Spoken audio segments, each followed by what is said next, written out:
네, 공군 20 전투비행단에서 벌어진 부사관 성폭력 사건. 참 여론이 들끓고 있는데요. 저희가 정밀 진단이 필요한 부분을 뽑아왔습니다. 바로 군의 사법 체계인데요. 이거 정말 엉터리 아니냐 이런 이야기를 하지 않을 수가 없는데 자, 지금부터 이 문제 한번 좀 집중 점검을 해보려고 바로 이분을 스튜디오로 모셨습니다.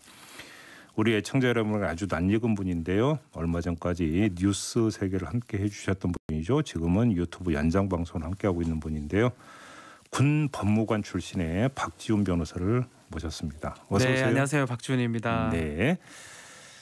군 법무관 출신으로서 지금 사건을 아마 좀 유익 있게 지켜보고 계실 거라고 생각을 하는데요. 네. 이렇게 먼저 두 갈색으로 여쭤보겠습니다.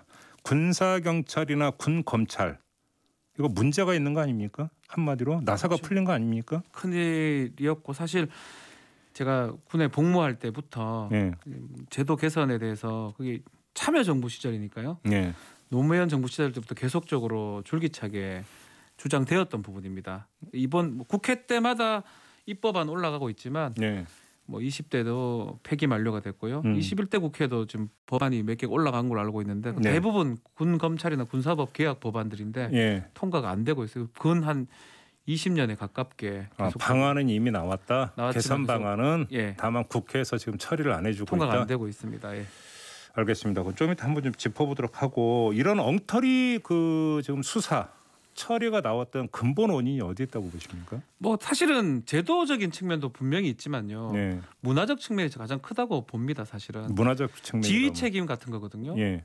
군대 내에서 중대장, 대대장, 연대장, 사단장이 있으면 여기는 비행단장 이렇게 돼 있지만 공군 네. 같으면 예. 만약에 부대 내에서 자신의 부하들끼리 문제가 생기면 그 부대 지휘관이 징계 책임이나 지휘 책임을 좀 져야 됩니다. 그런 것들이 두렵기 때문에 감추려고 하고 있고요. 또 지휘관한테 징계 말고도 다른 어떤 수사권이나 이런 것들이 집중돼 있습니다. 그러다 보니까 은폐하거나 감추는 사례가 생기는 것 같습니다. 간단히 이야기를 하면 포괄 책임을 져야 되는 당사자가 그렇죠. 수사의 어떤 또 지휘 네. 역할을 하고 있다. 네. 그러니 수사가 제대로 되겠느냐. 그렇죠. 궁극적인 부분이죠, 사실은. 수사를 제대로 하면 그 화가 자기한테 내한테 미치는데. 오는데요. 근원적으로 하고 싶지 않지요, 사실은. 감추고 싶은 욕망이 생기는 거죠. 그래서 결국은 은폐 기도가 이제 나온다. 네. 이런 이야기가 되는 거죠. 그렇죠. 그럼 떼내면 되는 거 아닙니까? 그래서 그런 제도 개선을 올렸는데 네. 아직까지는 좀 안 되고 있는 상황. 이번에는 또 대통령 지시도 있고 이러니까 좀 될 가능성이 좀 높지 않을까 생각됩니다. 근데 그 박준 변호사가 이제 이 사건의 어떤 전개 과정을 쭉 지켜보셨을 거 아닙니까? 네. 그러면 여기서 또 하나 이제 사건의 어떤 그 성격을 규정하기 위해서는 그래서 군사 경찰이든 검찰이든 그러니까 속칭 알아서기는 차원에서 대충 부실 엉터리 수사를 한 거냐? 네. 아니면 예를 들어서 어떤 사건 축소 내지 은폐를 조직적으로 유도하거나 지시한 부분이 있느냐? 이것도 사실 핵심 문제 아니겠습니까? 그렇죠. 이건 어떻게 보세요? 일단은 이 사건에서 아직까지는 조사 과정이기 때문에 조직적으로 아니면 아직 은폐를 했던지는 그건 지금 확인할 방법이 없습니다. 네. 그래서 그 부분은 추후에 더 조사가 필요한 부분으로 생각이 들고요. 네. 지금 드러난 바에 따르면 어떤 제도의 어떤 문제 때문에 일어났다기보다는 문화적 측면이 좀 강했지 않을까 생각이 들어요. 특히 좀 이해할 수 없던 부분이 방역 수치 그런 부분 때문에 이게 그러니까 더 중요한 범죄를 숨기려고 했던 거거든요. 지금 그 얘기가 나오더라고. 이제 방역 수치 위반 회식이 있었던 거 아닙니까? 예.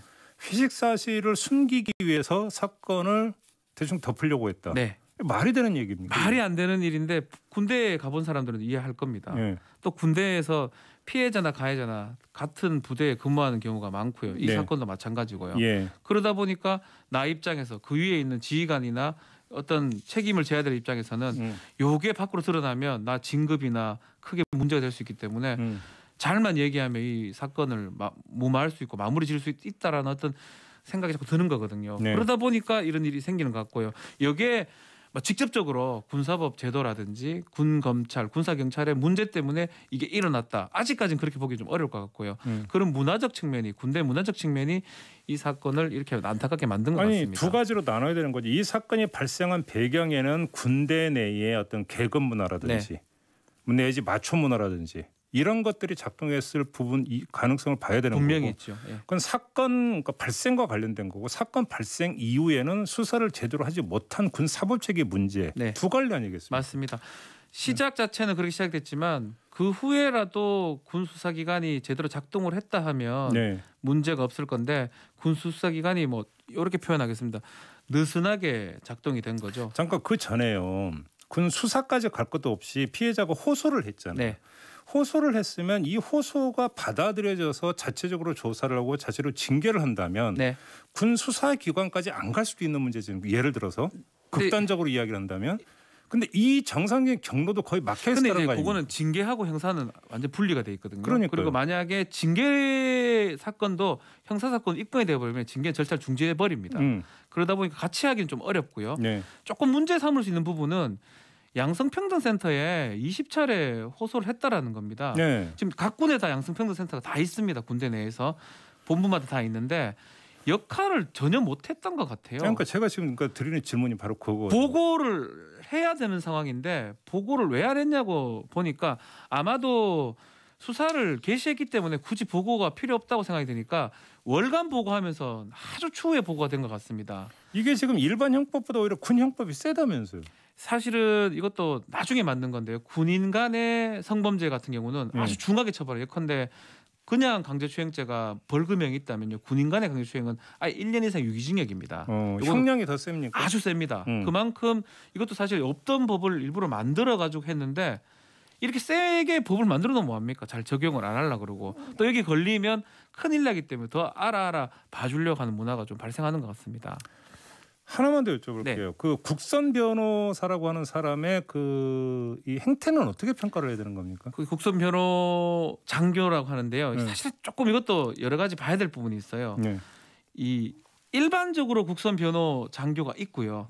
피해자를 변호해주는 또 국선 변호 장교가 있습니다. 이 사건은 피해자를 변호해주는 국선 변호 장교예요. 일반적으로는 피고인, 피의자, 가해자를 변호하는 게 맞고요. 그렇죠. 민간 법정에서. 그렇죠. 그러다 보니까 이게 편제를 좀 받을 때 인권센터가 각 군마다 있는데 인권센터마다 국선 변호 그 담당관 한 명 받아놨는데 중위를 받아놨어요. 예. 사실은 여성이 피해자가 많기 때문에 여성 법무관이 많거든요. 근데 여성 법무관은 최소 계급이 대위입니다. 그러다 보니까 이 처음부터 좀 잘 받아서 대위 편제를 받아놨으면 여성 법무관을 뽑을 수가 있는데 그러다 보니까 남성 법무관을 지금 뽑을 수밖에 없었고. 잠깐만요. 좀 이해가 안 되는데 좀 더 알기 쉽게 풀어서 설명해 주시면 중위와 대위가 나오는 이유가 정확히 다시 그 맥락을 말씀해 주시면. 그 자리에 이제 계급들을 이렇게 주는데 최초부터 받을 때부터 센터에 그 법무관 한 명 자리를 줬는데 중위 계급 자리를 하나 준 겁니다. 그러니까 그 인권센터 편제에서 이제 그 중위로 뒀다. 근데 이 역할 중요한 역할이 뭐냐면 피해자 여성들한테 변호하는 역할들을 해야 될 자리거든요. 그렇다면 처음부터 여성 법무관을 갈 수 있도록 대위 편제로 했었어야 돼요. 여성 법무관은 다 이제 대위부터 시작한다. 예, 맞습니다. 그런 것들도 좀 아주 섬세함에서 실수를 한 부분이 아닌가. 아니 근데 그건 알겠고요. 그럼에도 불구하고 하여간 자기가 맡았잖아요. 그럼 열과성을 다 해야 되는 거지 않습니까? 근데 왜 열과성을 다 안 했습니까? 사실 그런 부분이 있는 것 같아요. 뭐 이건 제가 변명해 주려고 하는 거 아니고 변호인의 역할 중에 가장 중요한 역할을 조사 참여 역할 중에 그게 가장 중요한 역할로 봅니다. 같이 조사받을 때 참여하는 역할. 그래서 전화 정도 2번 하고 메시지 교환하고 근데 그 전에 충분히 좀 역할을 했었으면 하는 아쉬움은 있는데 뭐 이 부분을 뭐 직무유기죄가 지금 고소가 되고 뭐 나머지 다른 사건도 있다고 하는데 그게 성립할지는 좀 봐야 될 것 같아요. 뭐 의식적으로 아예 자기 직무를 포기했다고 보기는 어렵거든요. 다만 지금 진행자가 지적하는 것처럼 좀 더 잘했었어야 되는데 그런 아쉬움 분명히 듭니다. 그래요. 네. 알겠습니다.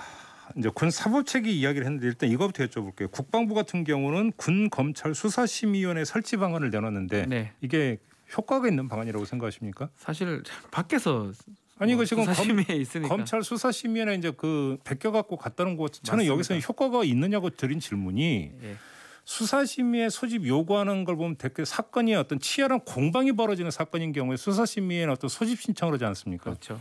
근데 지금 군 사법체계에서 문제는 치열한 공방이 아예 벌어지지 않는다는 데 문제가 있는 거 아닙니까? 따라하는 것 같아요, 그냥 그림만 베끼는 거 아니에요? 예, 저도 그렇게 봅니다.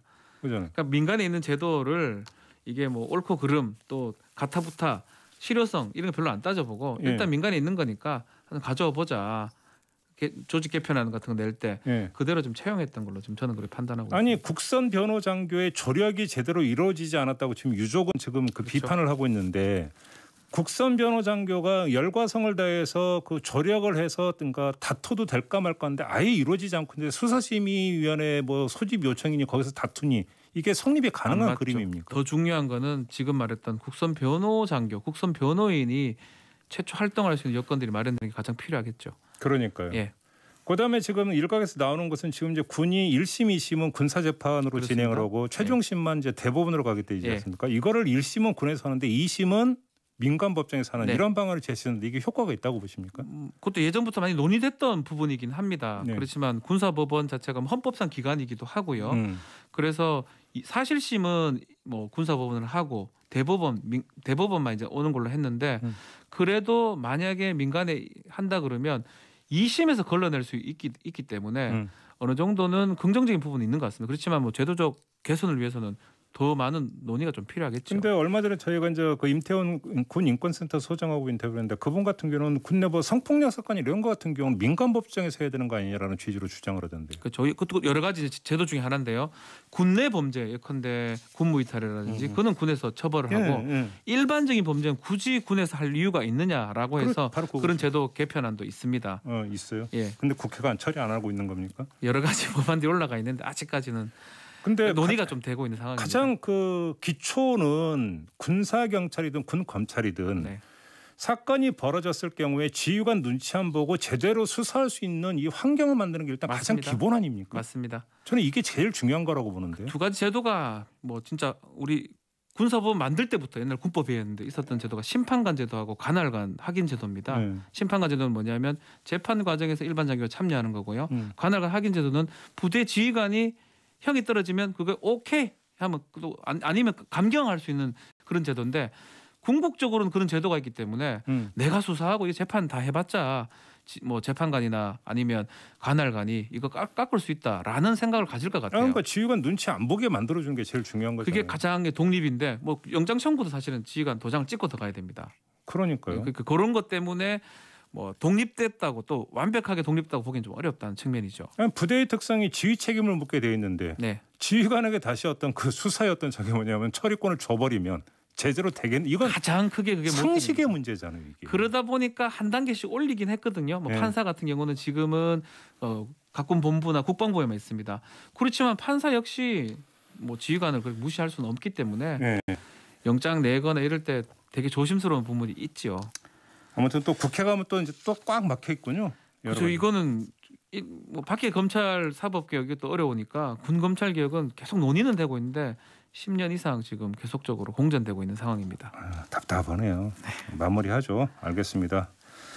군 법무관 출신의 박지훈 변호사와 함께했습니다. 수고하셨고요. 감사합니다. 잠시 후에 또 뵈야죠. 좀 이따 뵙겠습니다. 네, 수고하셨습니다. 감사합니다.